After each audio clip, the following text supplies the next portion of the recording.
आवर्त के आधार पर तत्व को कई भागों में बांटते हैं? 4। कौन कौन? इसमें किसी लड़के ने कहा SPDF, ऐसा नहीं होता। S माने शार्प, P माने प्रिंसिपल, D माने डिफ्यूज और F माने fundamental. This is not a element here, ये एलिमेंट नहीं है। It is called orbitals. Orbitals का मतलब होता है कक्षक। सुनते जाओ और मेरी बात को, जहां तुमको लिखने की इच्छा होगी लिखना, पढ़ने की बात होगी सुनना। On the basis of modern periodic table, elements divided by 4 categories. आधुनिक आवर्त सारणी के आधार पर तत्व को कई भागों में बांटते हैं? 4। कौन कौन? मेटल, नॉन मेटल, नो। लॉइड्स। बहुत बढ़िया। और बोलो। नहीं, अब सुनो, जब भी कोई चीज बोली जाती है तो सोच समझ के बोली जाती है और सारी प्रक्रियाओं पर ध्यान। On the basis of, मैंने कहा on the basis of modern periodic element divided by 4 categories. आधुनिक आवर्त सारणी के आधार पर तत्व को 4 भागों में बांटा। पहला है अक्रिय तत्व। क्या है ये? अक्रिय तत्व, जिसको इनर्ट एलिमेंट कहते हैं। ध्यान से सुनो, पहला नंबर अक्रिय तत्व। दूसरा है रिप्रेजेंटेटिव एलिमेंट। रिप्रेजेंटेटिव की हिंदी होती है निरूपक, ठीक है। तीसरा होता है संक्रमण तत्व, ट्रांजिशन एलिमेंट, नाम सुना होगा, संक्रमण तत्व। और चौथा जो है आंतरिक, और चौथे नंबर पर आता है आंतरिक संक्रमण, इनर ट्रांजिशन एलिमेंट। मित्रों, अक्रिय तत्व किसको कहते हैं? जिनके ऑक्टेट फुलफिल्ड हो। ध्यान से सुनोगे, ऑक्टेट फुलफिल्ड का मतलब जिनका अष्टक नियम पूर्ण होता है। इसकी चर्चा बाद में करूंगा, बहुत क्लियरिफाई करने के बाद। जिसमें आपका हीलियम आती है, नियान, आर्गन, क्रिप्टॉन, जेनान और रेडान। एक एक चीज पर डिस्कस करते हैं। आप कहते हो कि वायुमान के टायरों में क्या भरी जाती है, ऐसे सवाल तुम लोग पूछते हो, लिखते हो और ऐसे सवाल आ जाते हैं। ये क्यों जिनान को इसमें अलग करते हैं? ये सारे क्वेश्चंस क्या हमेशा उस तरह की प्रक्रियाओं को रिप्रेजेंट करते हैं। दूसरा है निरूपक तत्व। बच्चों देखो, यहाँ ध्यान से देखो, निरूपक तत्व किसको कहते हैं? Representative element. रिप्रेजेंटेटिव एलिमेंट 2 तरह के होते हैं, एक S ब्लॉक के और दूसरा P ब्लॉक। S ब्लॉक किसको कहते हैं? निरूपक तत्व को हमने क्या बात माना? 2 भागों में बांटा। इसको एक भाग में आपका S और दूसरे को कहा P। S ब्लॉक के तत्व कहे जाते हैं और इसको कहे जाते हैं ये P ब्लॉक के। S ब्लॉक में 2 भाग। Further S also be divided in 2 categories. One is called 1s and second is called 2s. S को अल्कली मेटल कहते हैं, दुर्लभ मृदा तत्व। मृदा तत्व नाम सुना होगा, अल्कली एलिमेंट। दूसरा अल्कलाइन अर्थ एलिमेंट। एक मृदा और दूसरा क्षारीय मृदा उपधार के साथ आती है। अल्कली में आपका आता है lithium, sodium, potassium, rubidium, caesium, ये आते हैं। जबकि 2s में आपका अल्कलाइन अर्थ एलिमेंट में आता है beryllium, magnesium, calcium, strontium and so on. Now this is called representative। ध्यान से ध्यान। और दूसरी चीज P ब्लॉक में आपके साथ साथ आते हैं बोरान फैमिली। बोरान के नीचे आपने सुना होगा एल्युमिनियम, पूरी व्यवस्था है इसकी। कार्बन आती है, कार्बन के नीचे आता है सिलिका। फिर आपका जो है नाइट्रोजन के नीचे फास्फोरस, ऑक्सीजन के नीचे सल्फर और ये फ्लोरीन के नीचे क्लोरीन आती है। इसको कहते हैं हम लोग P ब्लॉक। बात समझ में आई? तीसरी चीज आती है ट्रांजिशन एलिमेंट। यहाँ थोड़ा सा बता देता हूँ। ट्रांजिशन एलिमेंट संक्रमण तत्व, जैसे अभी तक 118 से ऊपर के तत्वों की खोज हो रही है और 118 तत्वों से अधिक की खोज हुई है। जितने भी नए तत्वों की खोज होती है वो किस ब्लॉक में जाएंगे? 6D में जाएंगे, यानी संक्रमण तत्व में। संक्रमण तत्व को 4 भागों में बांटते हैं। कौन कौन भागों में बांटते हैं? 4 भागों में। ट्रांजिशन एलिमेंट को हम कई भागों में बांटते हैं? 4 भागों में। 3D, 4D, 5D, 6D।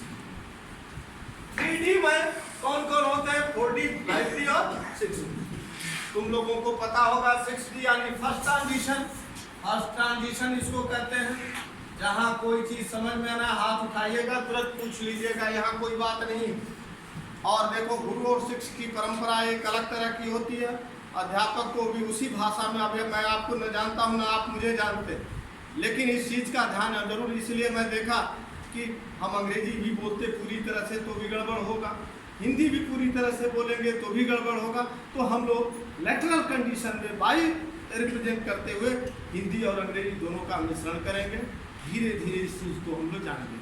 Okay, तो इस तरह की बात होनी चाहिए। अब देखो, ये फर्स्ट ट्रांजिशन 3D किसको कहते हैं? देखो, स्कैंडियम 21 से लेकर के जिंक 30 के बीच के तत्वों को हम क्या कहते हैं?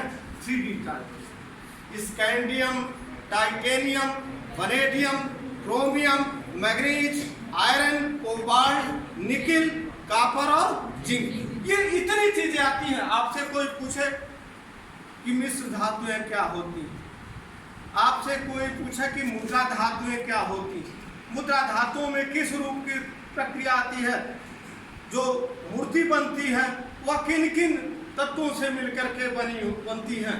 आपने कई तरह के सवाल देखे होंगे। सबसे महंगी धातु कौन सी है?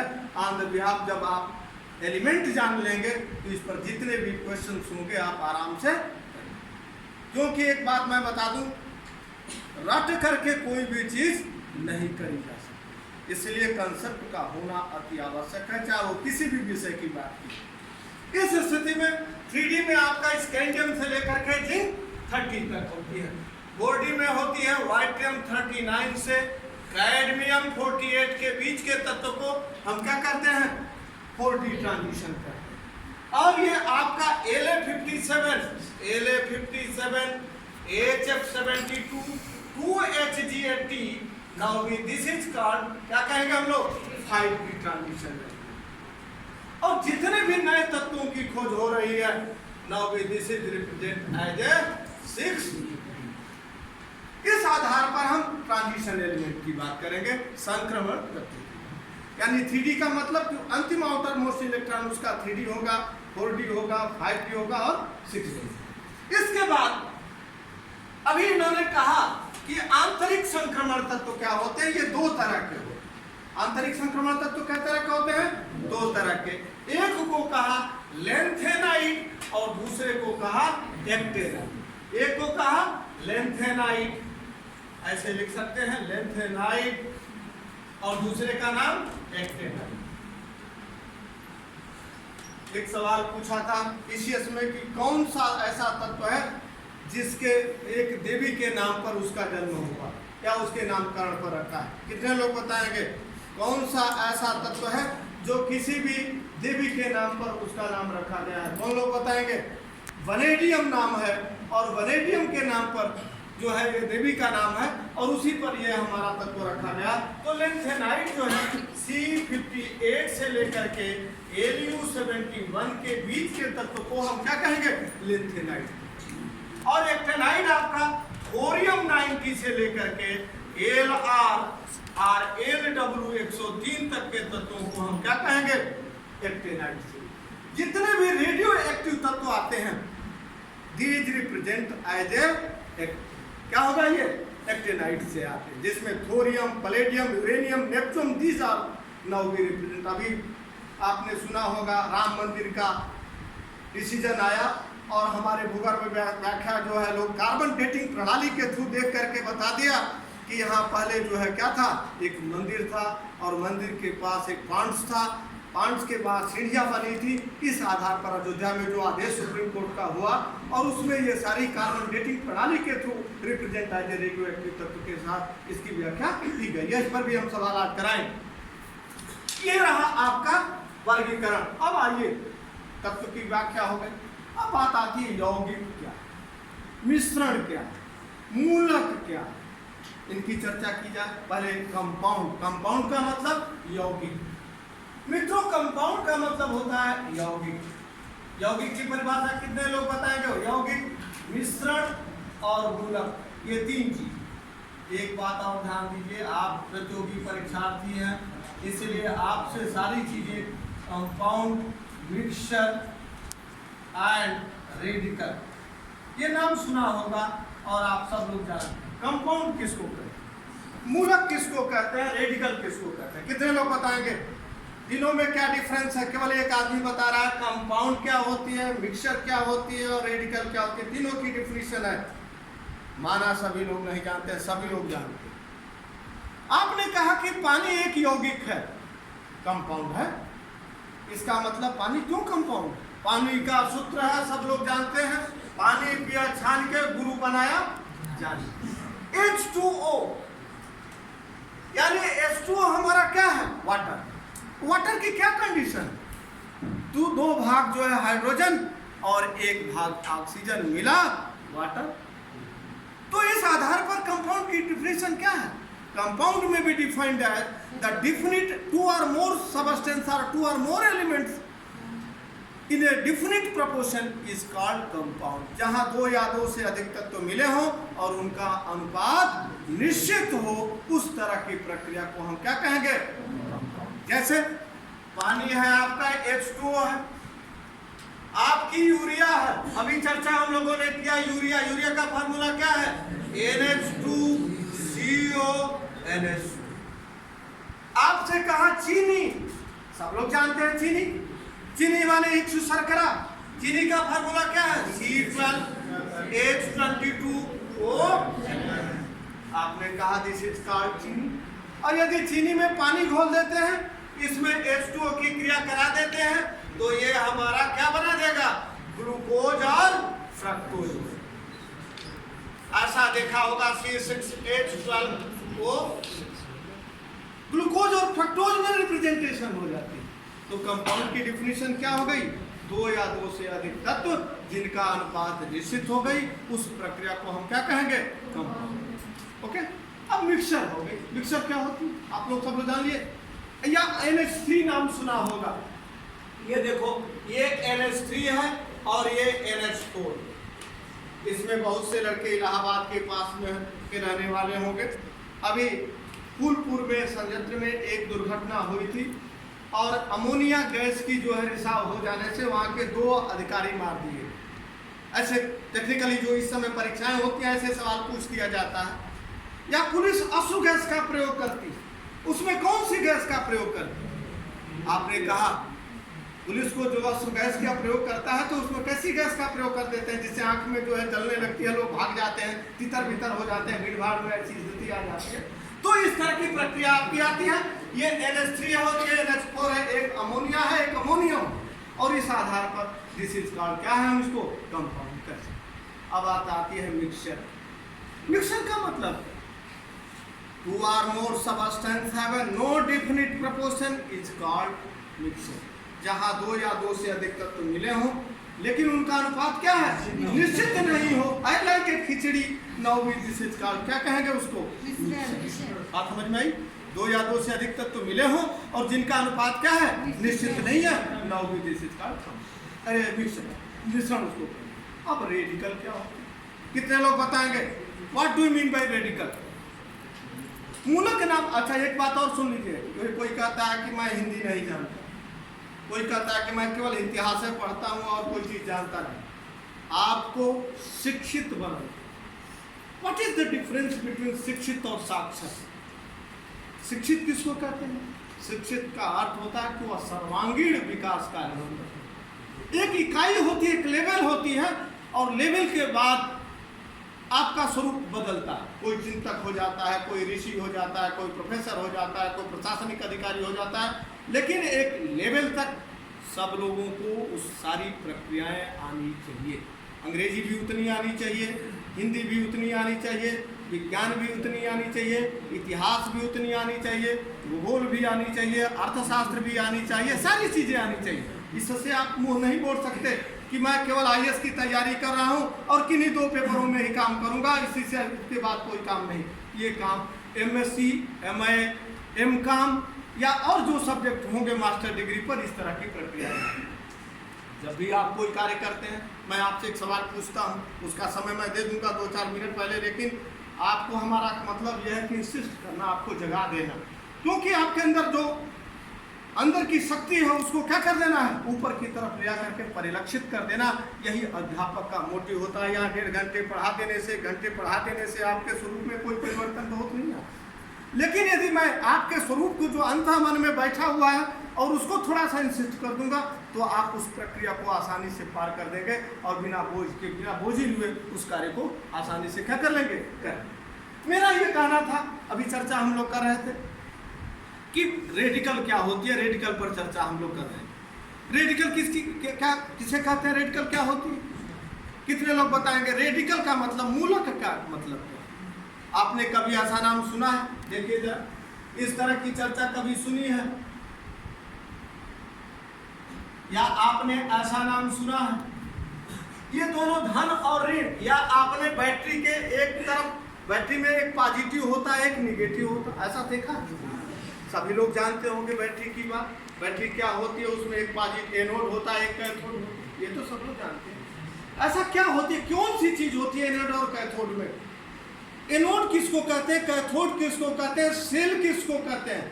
सेल नाम सुना, सब लोग जानते हैं। मान लो कह देते हैं कि सेल, CELL सेल, और एक SHELL, दो चीजें, एक सेल हो गई और एक सेल, दोनों का मतलब एक तरह का।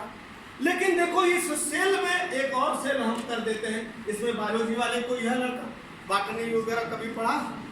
उसका मतलब यदि पढ़ा होगा तो इस सेल का अलग होगा मतलब, इस सेल का मतलब अलग होगा, या इस सेल का मतलब अलग होगा।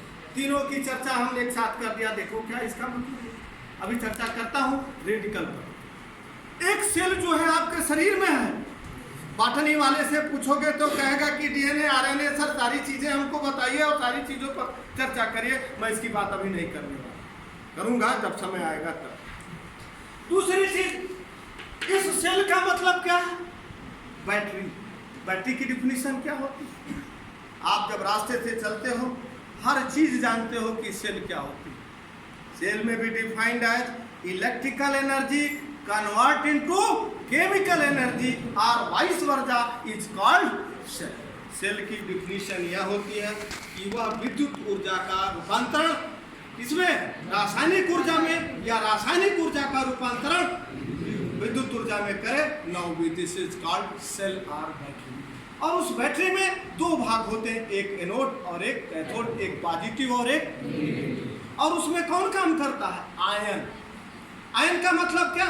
जैसे आप चाँदमारी से लेकर के इस कोचिंग सेंटर तक आए, आपने ट्रेवल की, कुछ लोग पैदल से आए होंगे, कुछ लोग बाइक से आए होंगे, कुछ लोग कार से आए होंगे, कुछ लोग जो है किसी के सहारे साइकिल में पीछे बैठ करके भी आए होंगे। ये I don't know, I have no idea about this thing. हर की अलग अलग बात है, मुंडे मुंडे मति भिन्न, हर आदमी की सोच अलग अलग होती है और अलग अलग प्रक्रियाओं में उसकी व्याख्या करती है। यहाँ आपने देखा कि आयन का मतलब वो मोटिवेट करता है, किसी चीज को क्या करता है, चला। तो रेडिकल की डिफिनेशन कैसे निकालेंगे? Radical is like a mixture but he give cation and anion, it is called radical. Radical एक तरह का मिश्रण है जो कैटायन और एनायन देता हो, उस तरह की प्रक्रिया को क्या कहेंगे हम लोग? मूलक। मूलक रेडिकल की हिंदी क्या होती है? मूलक। मान लीजिए कोई बायोलॉजी का, अरे साइंस का लड़का नहीं, आर्ट साइंस का है, वो क्या जानता है कि रेडिकल कहे जा रहे हैं गुरु जी को, और हमको समझ में नहीं आ रहा। तो हिंदी अंग्रेजी दोनों जानो और उस तरह की प्रक्रिया। अब आयन किसको कहते हैं? आयन का मतलब क्या? आपने कभी इस तरह की प्रक्रिया सुनी है? आयन किसको कहते हैं? बता देते हैं। आयन किसको कहते हैं? बोलो बोलो।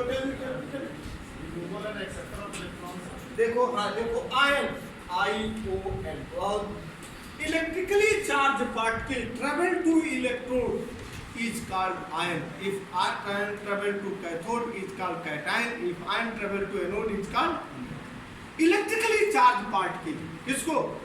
आयन क्या है? एक प्रकार का इलेक्ट्रिकली चार्ज पार्टिकल है, और वह यदि कैथोड की तरफ जाएगा तो कैटायन, और यदि एनोड की तरफ जाएगा उसको एनायन कहते हैं। इसी को हम कहेंगे कि they have passed anion and cation.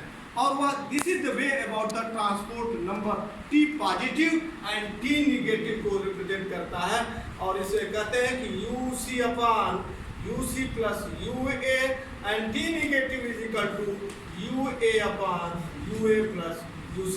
U क्या है हमारी? वेलोसिटी की बात करती है।